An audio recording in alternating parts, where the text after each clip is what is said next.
is brought to you by Head Start Basketball.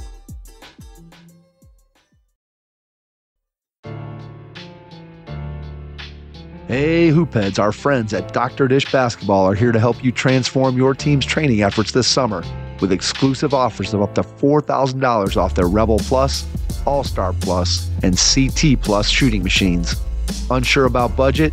Dr. Dish offers schools-only financing to make getting new equipment easier than ever. Learn more at drdishbasketball.com and follow their incredible content at Dr. Dish B-Ball on Twitter, Instagram, Facebook, and YouTube. Mention the Hoopheads podcast and save an extra $300 on the Dr. Dish Rebel, All-Star, and CT models. Those are some great deals, Hoopheads. Get your Dr. Dish shooting machine today.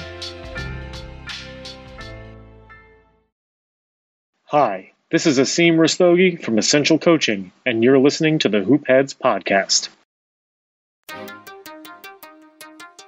Prepare like the pros with the all-new Fast Draw and Fast Scout. Fast Draw has been the #1 play diagramming software for coaches for years. You'll quickly see why Fast Model Sports has the most compelling and intuitive basketball software out there. For a limited time, Fast Model is offering Hoopheads listeners 15% off Fast Draw and Fast Scout. Just use the code HHP15 at checkout to grab your discount, and you'll be on your way to more efficient game prep and improved communication with your team. Fast Model also has new coaching content every week on its blog, plus play and drill diagrams on its Playbank. Check out the links in the show notes for more. Fast Model Sports is the best in basketball.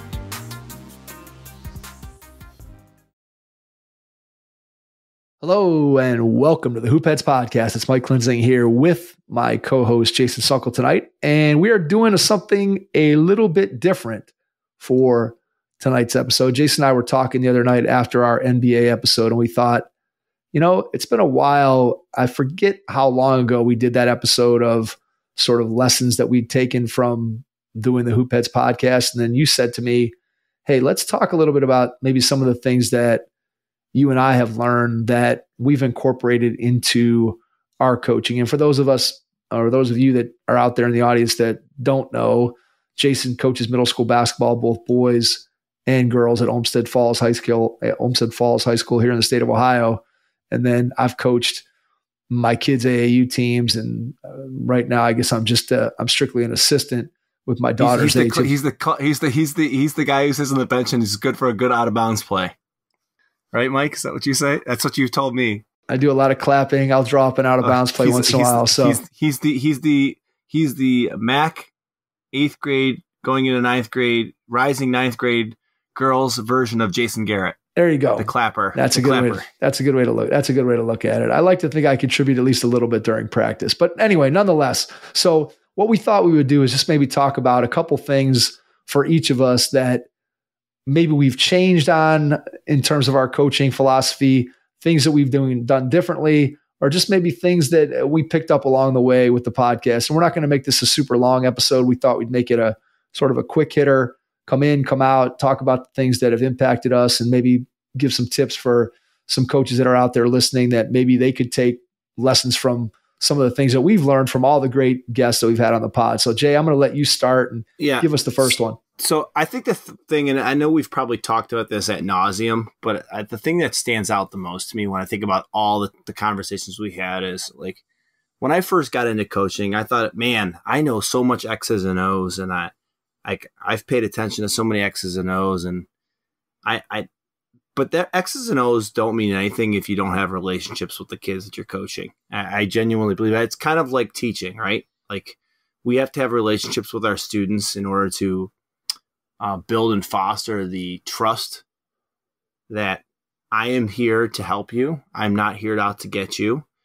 Well, the same can be said about like coaching. Like these kids, you know, in my situation, a lot of them I've taught in like teaching them in 4th grade, and then I get to see them again, or I coach cross country, and then they see me in the fall. They see me in the fall for cross country, so they know me going into winter basketball. Like they know me, but at the same time, like I have to build a relationship with them, and you know, whatever that is, and maybe it puts me out of my comfort zone a little bit more, but just being visible, making that relationship, building rapport.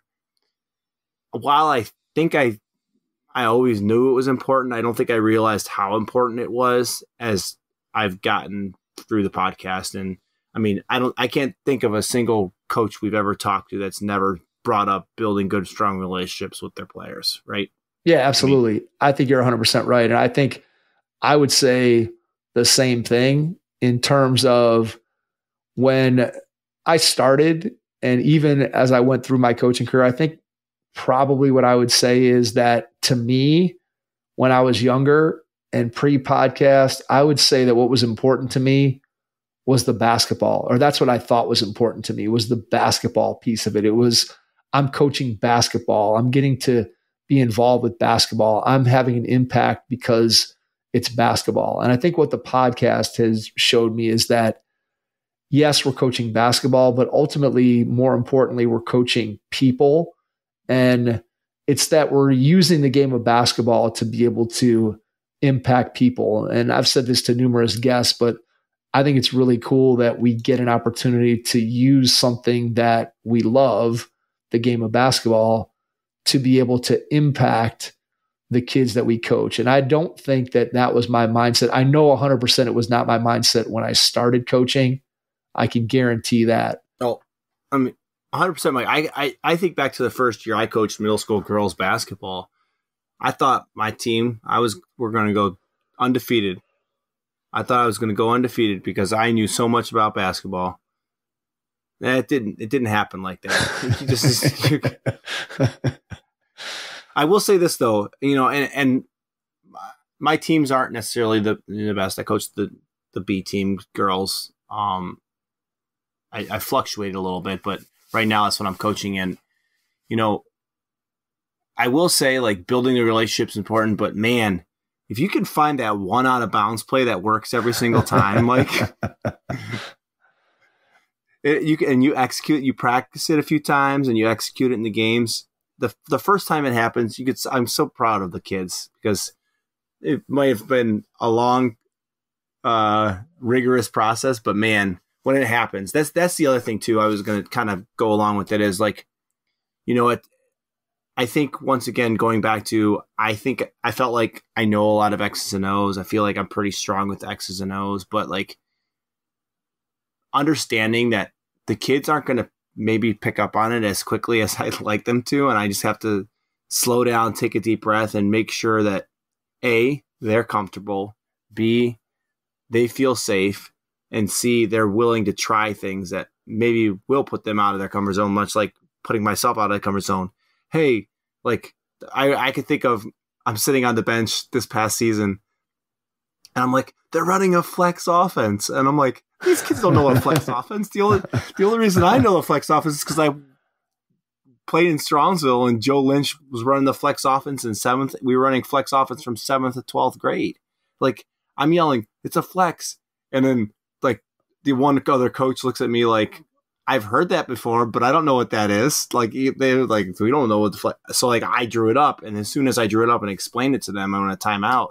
They're like, oh, that's pretty easy to pick up on. So like those are the things, like not making assumptions that I can just yell ridiculous things out because I see it, that they're going to understand what I'm saying too. So I don't know. It's something else I think about too. Well, part of that is they have to trust you, right? When you draw something up in practice or you draw something up in the huddle, if you have that relationship, it's much more likely that they're going to believe you. I think it also goes to, and this isn't necessarily one of the things that I was going to cite, but I do think that as a coach, it points out how critical it is to be prepared when you go into a practice or you go into a game with that was my other thing. Like my first year coaching, there was no practice plans for me. Come on now. I was just showing up. All right, guys, let's go. Like I was doing what I was doing when I was playing basketball. That's what I was doing. That was my practice plan. Well, so here's the thing, right? I think what I've found over time is that I've gotten much better at thinking about what the plan is and how I'm going to do things. And I know that I've been in situations where I've been coaching, whether it's as an assistant coach or sometimes even as a head coach, where I've slacked on the preparation and I'm trying to teach whatever a section of the offense, or I'm trying to teach an out of bounds play, and I'm going through it, and all of a sudden I get to a point, I'm like, oh man, like which way is that player supposed to cut, or what's supposed to happen right here? And when you don't know that, that erodes the trust. So I think the preparation piece of it, knowing that you're going in with the knowledge of exactly what you want to teach, how you want to teach it, that's something that when you talk to the best coaches and you talk to the people that we've been able to talk to on the podcast, the amount of people that cite preparation and knowledge and studying the game and all these things that great coaches do in order to, again, be prepared to give their best to their players. And when you're prepared to give your best to the players, that builds the trust, and that goes back to building that relationship. And we've had a bunch of coaches on here, Jay, that have said something to the effect of, and it varies in terms of their wording, but basically that players want to get better. And if you can help them to get better, then they're going to have respect for you. They're going to listen to you if they think that you can help them to improve. And the way that you do that is by being prepared yourself. If you come into a practice environment or a training environment and you're not prepared with what you're trying to teach or what you're trying to demonstrate or what you're trying to get those players to learn, you're going to end up in a situation where you're going to look silly. And then that player breaks the trust that that player has in you, that you can really help them improve. Yeah. And I think all those things are kind of tied in together, if that makes sense. It's the same thing with teaching. Once again, I keep that's like, if I don't come in with a lesson plan and I'm just going to throw crap on the board and expect the kids to learn it, then kids are going to know. They're going to know this guy is not even prepared. What a clown. Okay. It's in the prep. You know, we've talked about it, and I know at this point, your interviews, like, while they follow the same path, like, you clearly prep, you clearly know what you're talking about. You do a phone call, people behind the scenes stuff. Before we do these interview episodes, Mike makes a phone call, talks to the person. Some of those conversations are 5 to 10 minutes. Some of those conversations are 30 to 40 minutes. And Mike gets a lot of info. He then does his research, and he's prepared for an interview. He doesn't just show up here and, as go about his business. He knows it because he prepares himself. And so I give Mike a lot of credit. It's the same thing with coaching. Like, you have to prepare yourself. You have to be ready to go. When I started so I coached the boys for 2 years, and then I stopped coaching the boys, I think, for 3 years. And this was my second year being back coaching the boys along with the girls, because we were on split seasons. Like, Chris D'Alessio, who's been a contributor, been on the episodes a few times, he completely changed his offense during COVID and like completely revamped our offense. And I had no clue what I was doing. And the first 1 or 2 practices, I was just picking the other 8th grade coach's brain, because I was just trying to figure out, like, what are we doing? Because, like, I don't want to look like an idiot.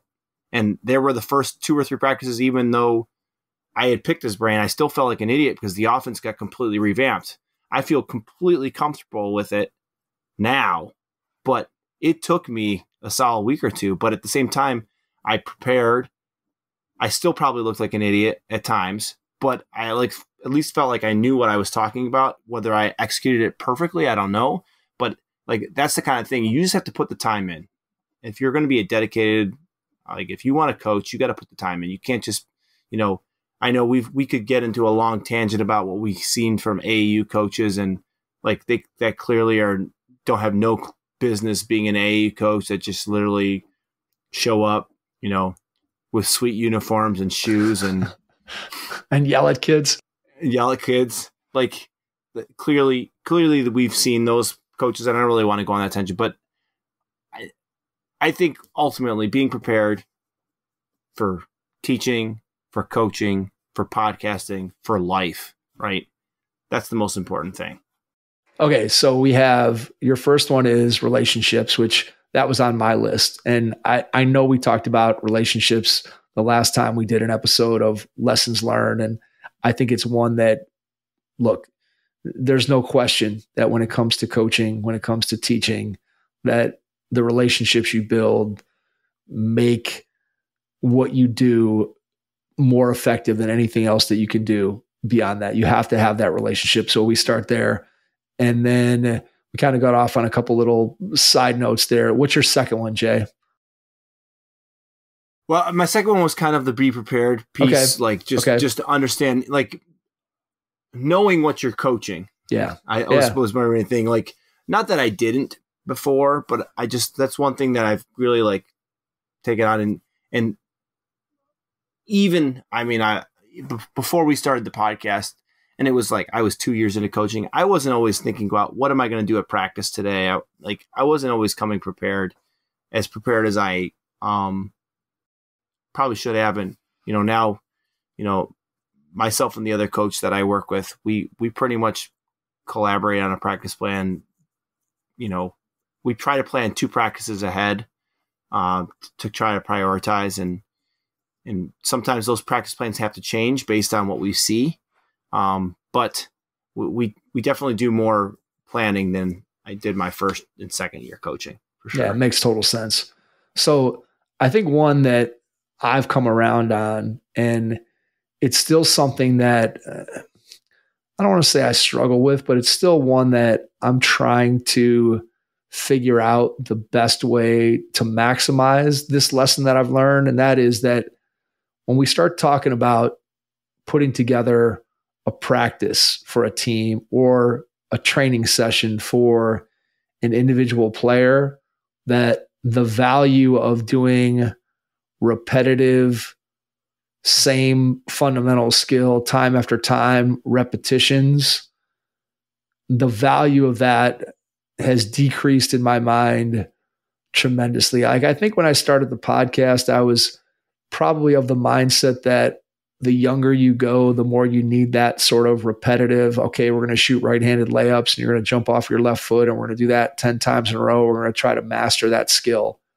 And what I think I've learned over the course of doing the podcast is that the game of basketball is, yes, you have to have skill, but you also have to be able to make decisions about when to apply that skill. And so on the pod, we've heard numerous coaches say that old adage of, I'm not trying to teach my team plays, I'm trying to teach them how to play. There's lots of different types of language that coaches have used in terms of how they approach that. But the basic idea is that if you're going to really have the learning in a practice environment translate into a game, you have to figure out a way to make decision-making and reacting to what's going on around you in the game. That has to be part of your practice. And so I think about drills like the 3-man weave, or drills where we're practicing over and over this particular continuity patterned offense. And then, look, I don't know about you, Jay, but when I've had teams that we run a continuity offense where it just the pattern continues and continues and continues, the number of times that gets messed up by a player where they get out of the pattern and they're not running it is frequent. And then the other thing that often happens in those situations is you'll have a player where they're so focused on trying to remember the pattern or remember where they're supposed to go next or where that next pass is supposed to go, that they'll catch the ball with nobody in front of them and they can just take the ball in for a layup. And so instead, go ahead, jump in. I was just going to say, I think the 3-man weave is the stupidest drill when you think about it, because what do we want to do when we pass the ball? We want to create space, right? The 3-man weave teaches you to pass the ball and then follow the ball, right? So, like, I know that's probably more of an old school. That's an old school drill. Okay, I did 3-man. We did 3-man weave all the time. We do a drill in Olmsted Falls called 3-man with runner, and actually it's 4 people. And yeah, I don't want to get in X's and O's wise, but it's way more. It works on, you're not necessarily like doing this. You're starting with a ball at the baseline. You pass to the elbow. The elbow throws a lead pass just across half court, and then that person throws a strong bounce pass for someone to shoot a layup. So it's called 3-man with runner. I don't know why it's called 3-man with runner, because you're not really doing anything, but the runner goes, finishes, and then everyone just goes to the other side of the court and we go, and it's a continuous drill. You just go on one side and then the other side, and then the next group goes.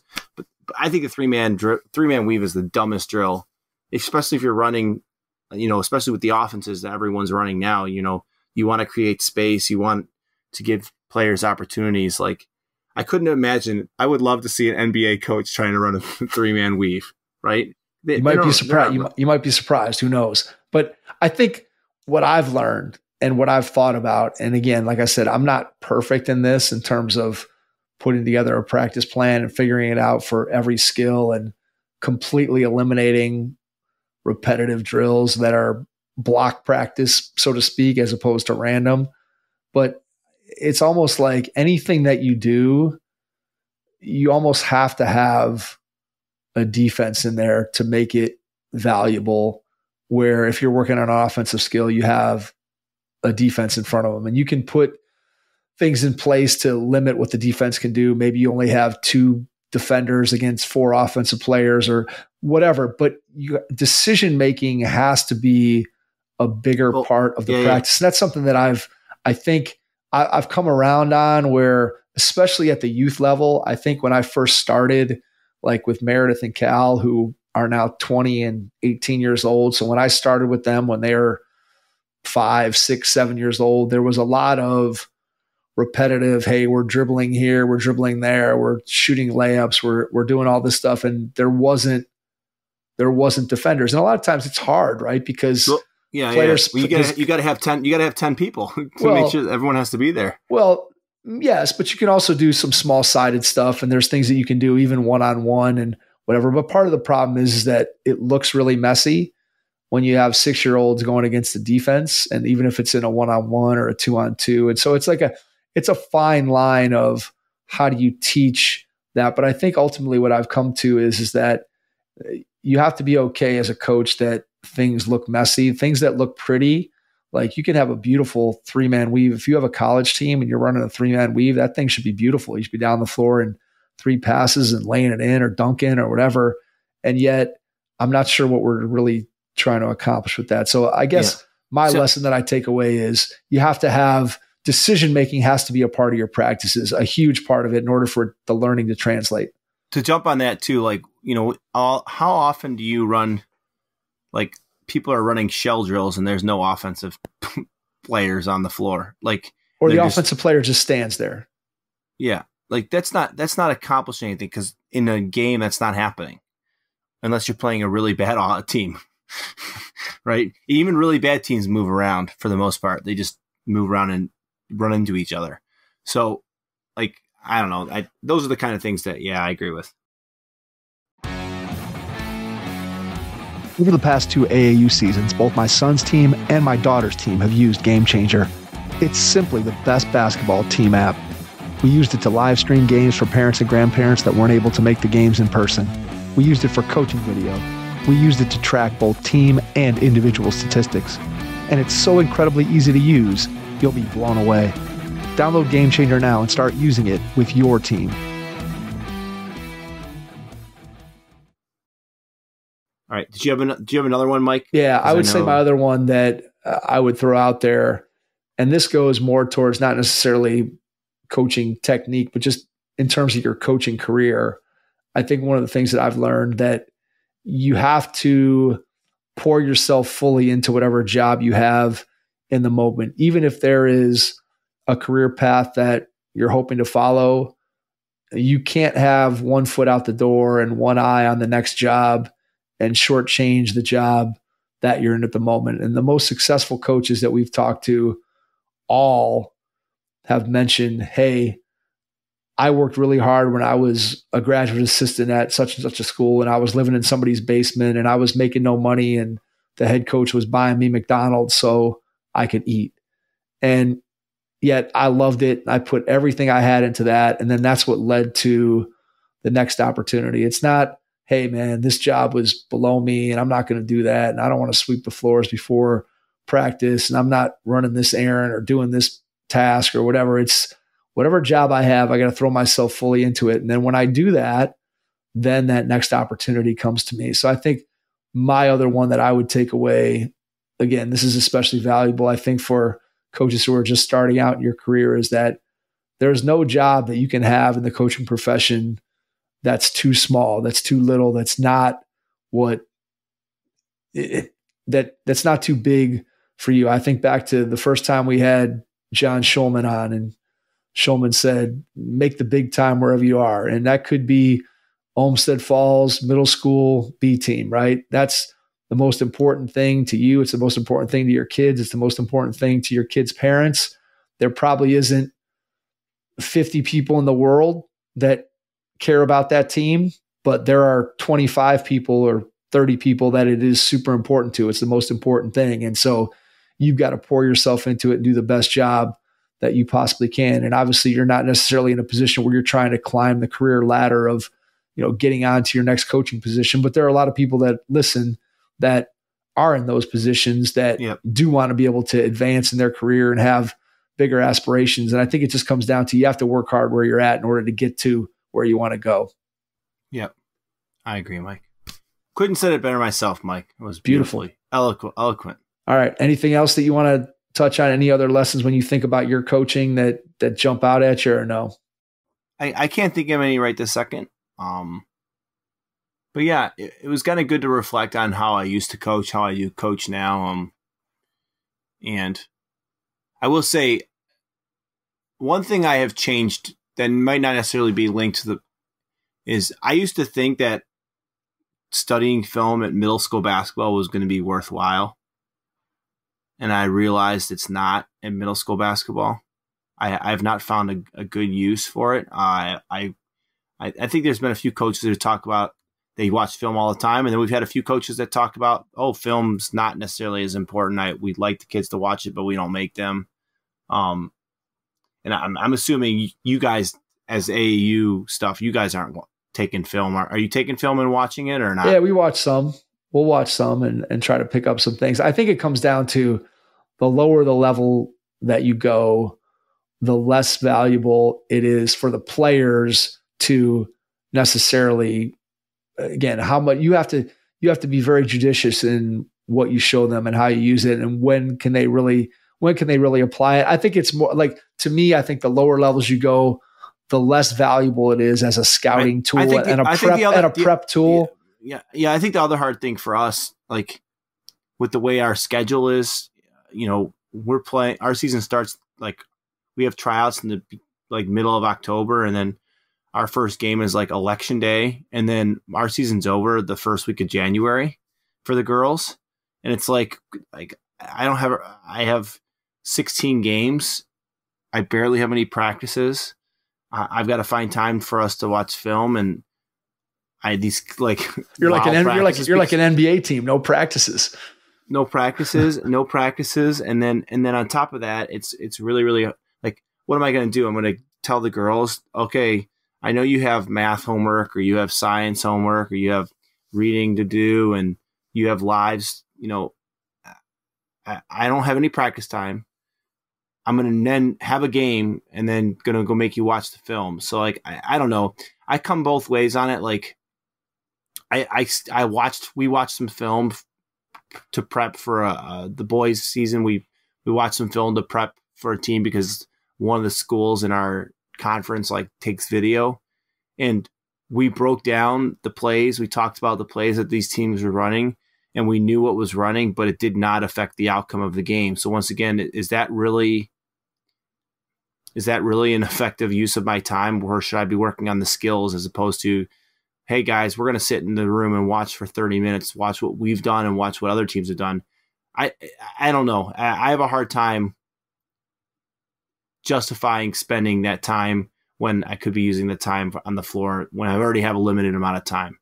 I get it. I mean, I think from that standpoint, when you talk about limited team at the middle school level, you're talking about being able to develop the skill level of your players and their decision-making out on the floor. I will say that what I see as being valuable from a film standpoint as you go down in the younger ages is being able to show an individual player something that you want them to improve, or a coaching point that you've made to them out on the floor that you can actually show them on video, because a lot of times what players think they see or what they think they're doing, when you point it out to them on film and they can see clearly that either they are doing that or they aren't doing that, I think that's a valuable tool. I found that to be valuable with both of my kids. With Cal, it was valuable, and with Madeline, it's valuable to be able to show them, like, look, here's where you were doing this and you thought you should have been doing that, or whatever it might be. So I think it's a tool for individual improvement. I think you're right, at the middle school level, it's tough from a team standpoint. You as a coach probably get some value out of it. But again, I'm not sure how much of a scouting report, how many kids is at the 7th and 8th grade level are really capable of. They're not after talking to play teams, like, listen, 8th grade's easy because we've already seen them as 7th graders. Like, we have an idea of what teams are the teams. Like, I could tell you right now who are the teams in our conference that are going to compete, based on the 7th grade for my 8th grade teams. I can't, obviously 7th grade teams, we don't really know as well, because kids are new, that kids are new. So, we know, and then after, we go and play a game or two, we hear, oh, this team, they've got 2 really big guys who are really, really good. You just got to do like we pretty much figure out it's 8 schools in our conference. So we figure it out pretty quick. So. Yeah. And that's, again, it's valuable for you as a coach to know that, because it helps you to prepare, and you can design your practice in ways that can help you to prepare for what those teams are doing. But I totally see your point in spending a long time in a film session with 7th and 8th graders. There's not going to be, from a team standpoint, there's not going to be a tremendous amount of value in that. And so I understand exactly what you're saying there. Anything else, Jay? I think that's it. All right. So let's leave it there. Thank you for checking out this episode of the Hoopheads podcast. We just wanted to share a couple of lessons that we feel are valuable, that have impacted us in our actual coaching lives. So thanks to all the coaches who have contributed to our 950 some episodes that we've done.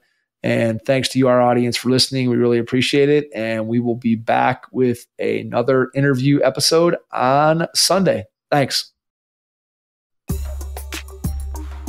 Your first impression is everything when applying for a new coaching job. A professional coaching portfolio is the tool that highlights your coaching achievements and philosophies, and most of all, helps separate you and your abilities from the other applicants. The Coaching Portfolio Guide is an instructional, membership-based website that helps you develop a personalized portfolio. Each section of the Portfolio Guide provides detailed instructions on how to organize your portfolio in a professional manner. The guide also provides sample documents for each section of your portfolio that you can copy, modify, and add to your personal portfolio. As a Hoopheads Pod listener, you can get your Coaching Portfolio Guide for just $25. Visit coachingportfolioguide.com/hoopheads to learn more. Thanks for listening to the Hoopheads podcast, presented by Head Start Basketball.